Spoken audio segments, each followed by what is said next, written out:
सभी को नमस्ते। ऑनलाइन ट्यूशन पर आपका स्वागत है। यूजीसी नेट फर्स्ट पेपर की तैयारी के क्रम में आज रिसर्च एप्टीट्यूड शुरू कर रहे हैं। रिसर्च एप्टीट्यूड का सिलेबस है शोध का अर्थ, प्रकार एवं विशेषताएं, प्रत्यक्षवाद एवं उत्तर प्रत्यक्षवाद, शोध के उपागम, शोध पद्धतियां जैसे प्रयोगात्मक, विवरणात्मक, ऐतिहासिक, गुणात्मक एवं मात्रात्मक। उसके बाद है शोध के चरण, शोध प्रबंध एवं आलेख आलेख लेखन, शोध में आईसीटी का अनुप्रयोग, शोध नैतिकता। ये है net UGC net first paper research aptitude का सिलेबस। और इनमें से आज हम इस वीडियो में पढ़ने वाले हैं शोध का अर्थ या परिभाषा, प्रत्यक्षवाद एवं उत्तर प्रत्यक्षवाद, शोध के उपागम और शोध का उद्देश्य। चलिए वीडियो को शुरू करते हैं। देखो, शोध या अनुसंधान, ठीक है ना। और शोध समस्या निवारक होते हैं।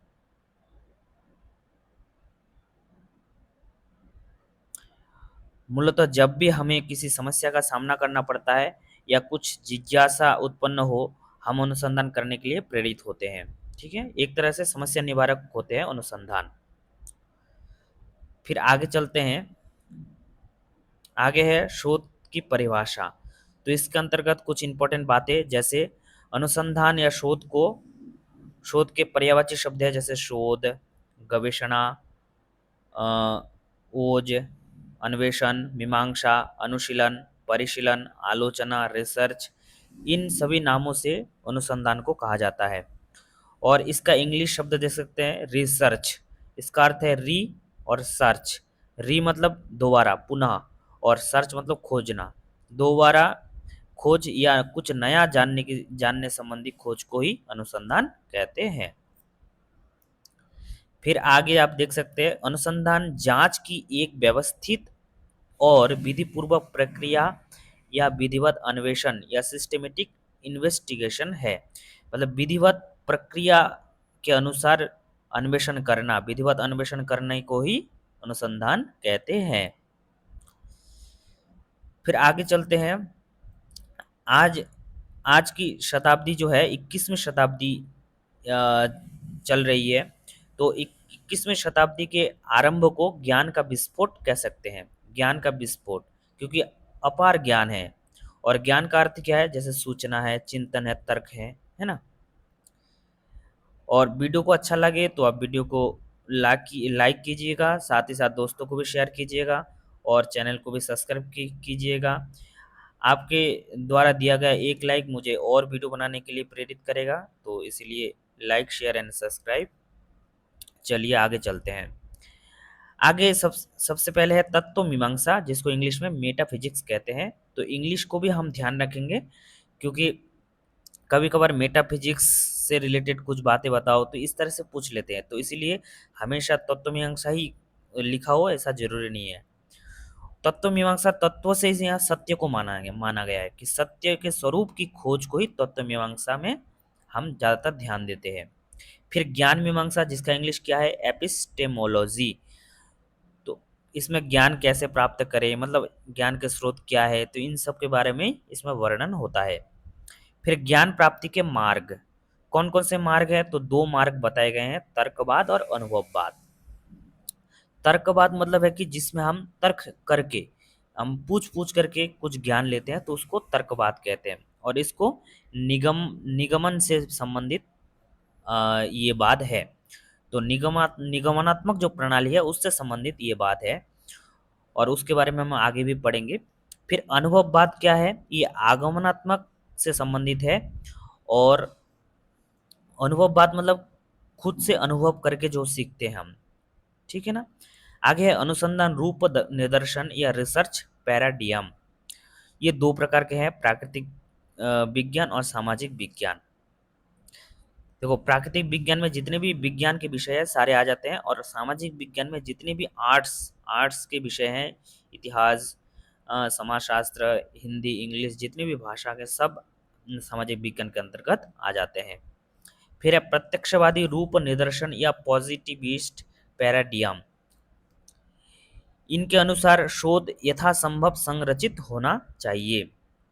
प्रत्यक्षवादियों के अनुसार क्या है, शोध संरचित होना चाहिए, मतलब है कि एक मतलब पहले से ही निर्देशित होना चाहिए कि यहाँ से यहाँ तक करना है ऐसा।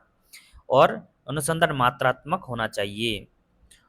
और नियतिवाद, नियति मतलब है नसीब, भाग्य, है ना, जो भाग्यों पे विश्वास रखते हैं उसी को नियतिवाद कहते हैं। इसका अर्थ क्या है कि घटनाएं अन्य परिस्थितियों की वजह से घटित होती है। अन्य परिस्थिति मतलब है कि भाग्य के हिसाब से घटनाएं घटती रहती है। आगे है व्याख्यात्मक रूप निदर्शन या इंटरप्रेटिव पैराडियम। ये गुणात्मक अनुसंधान से संबंधित है। और बेरस्टहेन रूप निदर्शन पर प्रश्न पूछा गया क्या, कि व्याख्यात्मक रूप निदर्शन जैसा है, मतलब बेरस्टहेन रूप निदर्शन ये किसके अनुसार है, किसके जैसा है, व्याख्यात्मक रूप निदर्शन जैसा ही है। तो ये मतलब जितने भी हाईलाइट पॉइंट्स है वो उन सबको आपको नोट डाउन करते रहना है, ठीक है ना, नोट डाउन करना है। फिर आगे है, मैक्स वेबर ने इसको नामित किया था, बेरस्टहेन रूप निदर्शन को मैक्स वेबर ने नामित किया था। उसके बाद प्राकृतिक विज्ञान में शोध के लिए एरक्लारे शब्द का प्रयोग किया गया है। तो एरक्लारे शब्द का प्रयोग किसमें किया गया है, प्राकृतिक विज्ञान के शोध में, ये आपको ध्यान रखना है। फिर आगे चलते हैं, प्रत्यक्षवाद एवं उत्तर प्रत्यक्षवाद शोध के उपागम। तो प्रत्यक्षवाद मतलब क्या है, ये नाम सुनते ही हमारे दिमाग में क्या आता है कि प्रत्यक्ष मतलब है कि जो हम सीधा सीधा सामने अपने आंखों से देखते हैं उसी को प्रत्यक्ष कहते हैं।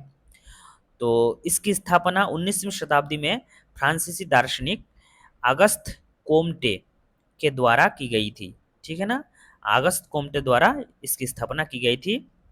और उसके बाद फ्रांसिस सी बेकन, उसका Isaac Newton, Ernst Mach, Rudolf Lapp, इनके द्वारा प्रत्यक्षवाद को और ज़्यादा परिलक्षित किया गया या इसकी व्याख्या और करते गए। फिर अगस्त काम्टे ने course of positive philosophy, elementary treatise on analytic geometry, the philosophical treatise on popular astronomy, the discussion on the positive spirit पर काम किया। तो ये सारे के सारे जो है अगस्त काम्टे के ग्रंथ का नाम है। तो सबको आपको नोट डाउन करके पढ़ते रहना है। फिर आगे कहते हैं कि काम्टे, अगस्त काम्टे, इन्होंने शोध से संबंधित धर्मशास्त्र तुल्य चरण को 3 भागों में विभाजित किया। तो आगे काम्टे के अनुसार शोध कितने भागों में बटा हुआ है, 3 भागों में। शोध नहीं, शोध से संबंधित जो धर्मशास्त्र तुल्य चरण है, शोध के जो चरण है वो 3 भागों में, जीववाद, बहुदेववाद और एकेश्वरवाद। इसका जो इंग्लिश है ना वो आप जरूर ध्यान रखिएगा।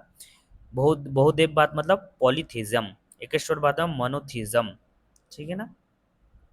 चलिए आगे चलते हैं। सारे इंपॉर्टेंट लाइन जो है हाईलाइट किया हुआ है, तो उन्हीं हाईलाइट लाइनों को आपको अपने कॉपी पे नोट डाउन करते रहना है। यदि आपके पास पहले से नोट पड़ा हुआ है तो उसी में यदि कुछ एक दो बातें एक्स्ट्रा है तो उन सबको आपको उसमें ऐड करते जाना है। प्रत्यक्षवाद हमें बाह्य स्वरूप पर ध्यान केंद्रित करने के लिए प्रेरित करता है। तो ऑब्वियसली प्रत्यक्ष मतलब सामने जो देखेंगे वही तो है, तो इसलिए बाह्य स्वरूप पर ही ध्यान केंद्रित होता है इसमें।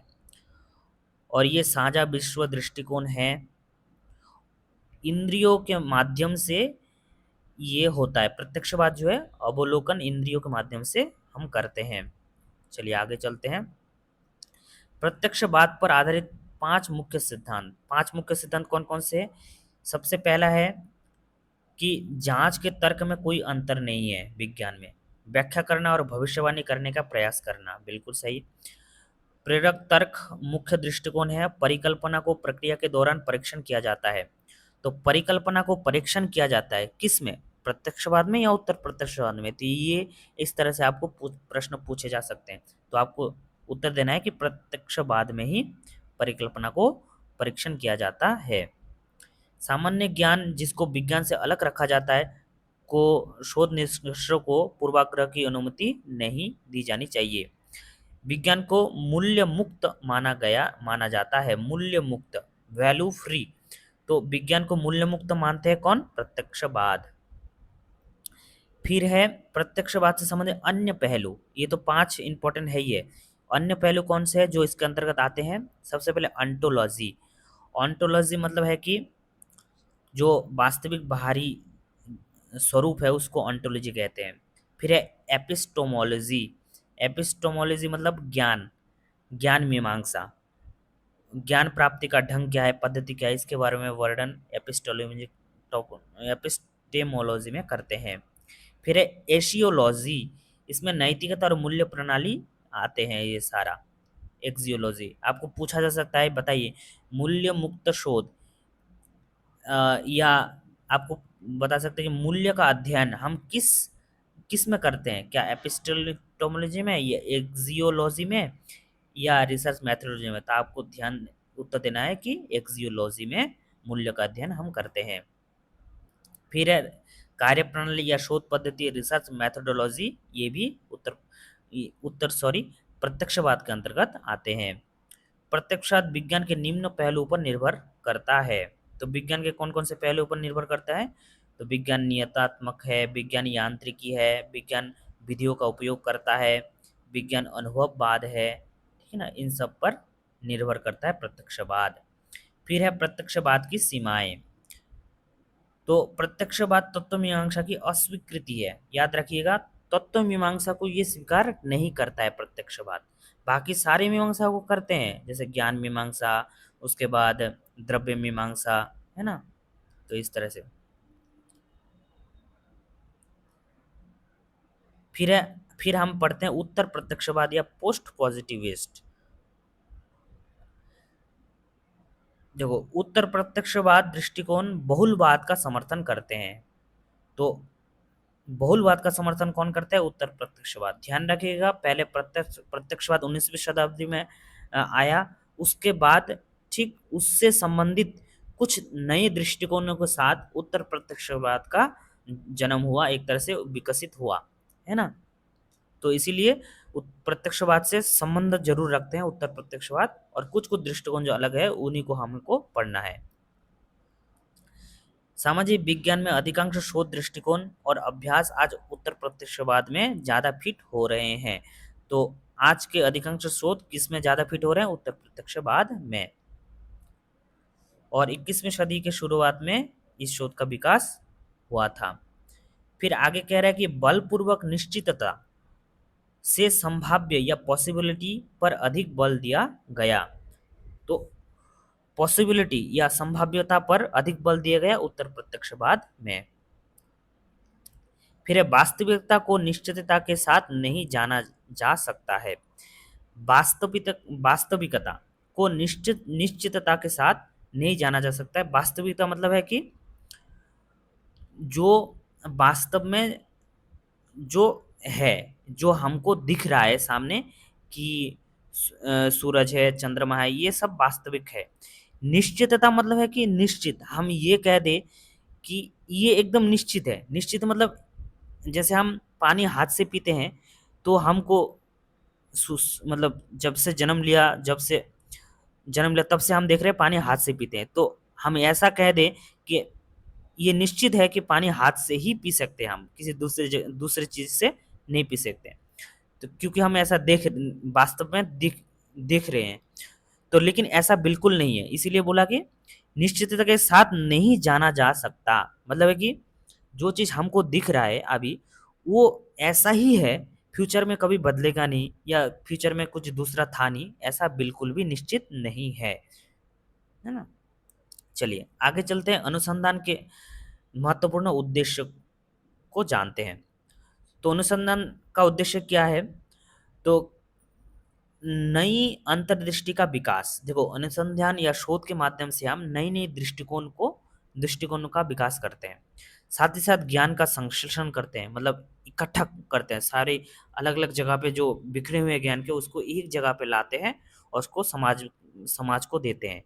फिर ज्ञान की समीक्षा करते हैं कि उस ज्ञान में कोई ऐसी तो चीज़ नहीं है कि जो हमें ज़रूरत नहीं है, फिर भी उसमें बोझ बन के रहे, तो उसको हटा देते हैं। जो और मान लो कि जो ज़रूरत है वो बाहर बिखरे हुए हैं, तो उन सबको इकट्ठा कर लेते हैं, तो इसी को समीक्षा कहते हैं। उसके बाद फिर समस्या का समाधान ज़रूर करते हैं हम, समस्या का समाधान बिल्कुल करते हैं। समस्या से ही शोध शुरू होता है और फिर मुद्दों का विश्लेषण और अन्वेषण करते हैं। तो बिल्कुल शोध में जो है हर एक विषय का विश्लेषण किया जाता है, मुद्दों पर तर्क-वितर्क किया जाता है। फिर नई प्रक्रिया या प्रणाली का सृजन करना और शोध के माध्यम से हम नई-नई प्रक्रिया या सिद्धांतों का सृजन करते हैं। तो उसके बाद एक शब्द आता है कि अंतरानुशासनात्मक अनुसंधान, जिसको इंटरडिसिप्लिनरी रिसर्च कहते हैं। तो इसका मतलब क्या है? तो इसका मतलब क्या है, आप लोग कमेंट बॉक्स में अवश्य बताइएगा। और यहाँ तक बने रहने के लिए आपका बहुत-बहुत धन्यवाद। और आगे हम जो है शोध अनुसंधान की विशेषताओं को पढ़ते हुए इस तरह से रिसर्च एप्टीट्यूड को पूरा करने वाले हैं। तो आज की वीडियो यहीं तक। Thank you.